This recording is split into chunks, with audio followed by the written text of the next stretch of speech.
Hi friends, ഇന്ന് ലോക ലഹരി വിരുദ്ധ ദിനമാണ്.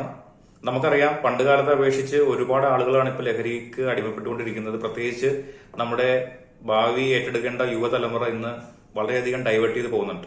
ഇതിന് കാരണമായിട്ട് പറയുന്നത് കൂട്ടുകെട്ട്, അതുപോലെ ദാരിദ്ര്യം, പല സാഹചര്യങ്ങളെ പറ്റിയൊക്കെയാണ് പറയുന്നതെങ്കിലും ഒന്ന് രണ്ട് കാര്യങ്ങൾ കൂടി ആഡ് ചെയ്യുകയാണ്. അതെന്റെ അഭിപ്രായമല്ല, വിദഗ്ധരുടെ അഭിപ്രായമാണ്. അതിലൊന്നാമത്തെ കാര്യം, ഒരു ശക്തമായ ഗോൾ ഇല്ലാത്തത് കൊണ്ടാണ്. ഒരു പർപ്പസ് മനസ്സിലാക്കി ഇന്ന ദിശയിലേക്ക് ഞാൻ പോകണമെന്ന് ശക്തമായിട്ടുള്ള ഒരു ആഗ്രഹവും അതിനുവേണ്ട പ്ലാനുകൾ ഇല്ലാത്തത് കൊണ്ടാണ് അങ്ങനെ സംഭവിക്കുന്നതെന്ന് പറയുന്നു. ഉദാഹരണം പറയുകയാണെങ്കിൽ നമ്മുടെ കേരളത്തിലുള്ള ഒരു ക്രിക്കറ്റ് പ്ലെയർ ആണ് സഞ്ജു സാംസൺ. അദ്ദേഹം വളരെ ചെറുപ്പത്തിൽ തന്നെ ക്രിക്കറ്റ് കളിക്കാരനാണെന്ന് ആഗ്രഹിച്ചു പോയതുകൊണ്ടാണ് പല അഡിക്ഷനിൽ നിന്നും വിട്ട് അവിടെ എത്താനായിട്ട് കാരണമായി തീർന്നത്. രണ്ടാമതായിട്ട് പറയുന്നത് ന്യൂട്രീഷനാണ്. ശക്തമായ ഒരു ന്യൂട്രീഷൻ ഇല്ലെങ്കിൽ പല ഭക്ഷണത്തോടും പല കാര്യത്തോടും ക്രേവിംഗ് വരാനായിട്ടുള്ള സാധ്യത ഉണ്ടെന്നാണ് പറയുന്നത്. അപ്പൊ ഈ രണ്ട് കാര്യങ്ങളും ചിന്തിച്ചു നോക്കുക.